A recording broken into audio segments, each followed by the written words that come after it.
একজন ব্রাহ্ম ভক্ত ঠাকুরকে বলছেন, মহাশয়, সব ত্যাগ না করলে ঈশ্বরকে পাওয়া যাবে না। ঠাকুর শ্রী রামকৃষ্ণ বলছেন, না গো, তোমাদের সব ত্যাগ করতে হবে কেন? তোমরা রসে বসে বেশ আছো। একটু হেসে ঠাকুর বলছেন, নস্ক খেলা জানো? আমি বেশি কাটিয়ে জ্বলে গেছি। তোমরা খুব শেয়ানা। কেউ 10-এ আছো, কেউ 6-এ আছো, আবার কেউ 5-এ আছো। বেশি কাটাও নাই, তাই আমার মতো জ্বলেও যাও নাই। খেলা চলছে। সত্য বলছি, তোমরা সংসার করছো, এতে দোষ নাই। তবে ঈশ্বরের দিকে মন রাখতে হবে, তা না হলে হবে না। এক হাতে কর্ম করো, আর এক হাতে ঈশ্বরকে ধরে থাকো। কর্ম শেষ হলে 2 হাতে ঈশ্বরকে ধরবে। মন নিয়ে কথা, মনেতেই বদ্ধ, মনেতেই মুক্ত। মন যে রঙে ছোপাবে সেই রঙেই ছোপবে। যেমন ধোপা ঘরের কাপড়, লালে ছোপাও লাল, নীলে ছোপাও নীল, আবার সবুজ রঙে ছোপালে সবুজ। একটু ইংরেজি পড়ো, অমনি মুখে ইংরেজি কথা চলে আসবে।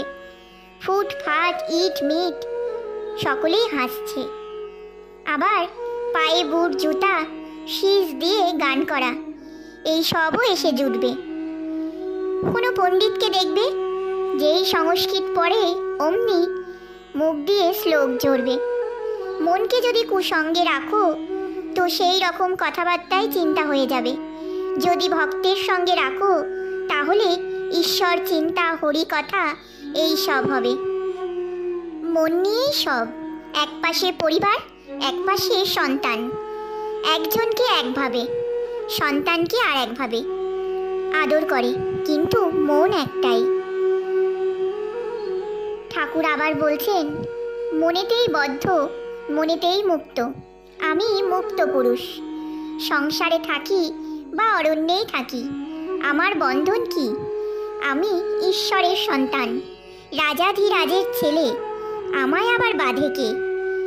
যদি সাপে কামড়ায় বিষ নাই, জোর করে বললে বিষ ছেড়ে যায়। তেমনি আমি বদ্ধ নই, আমি মুক্ত।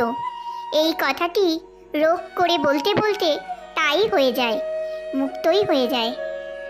ঈশ্বরের নামে এমনই বিশ্বাস হওয়া চাই কি আমি তার নাম করছি, আমার এখনো পাপ থাকবে? আমার আবার পাপ কি?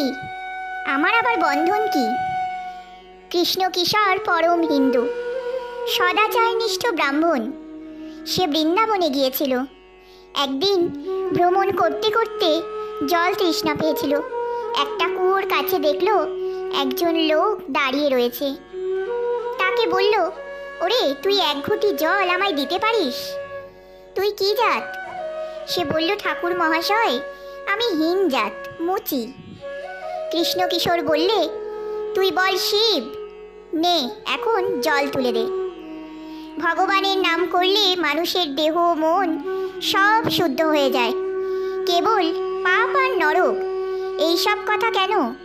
একবার বলো যে অন্যায় কর্ম যা করেছি আর করব না, আর তার নামে বিশ্বাস করো।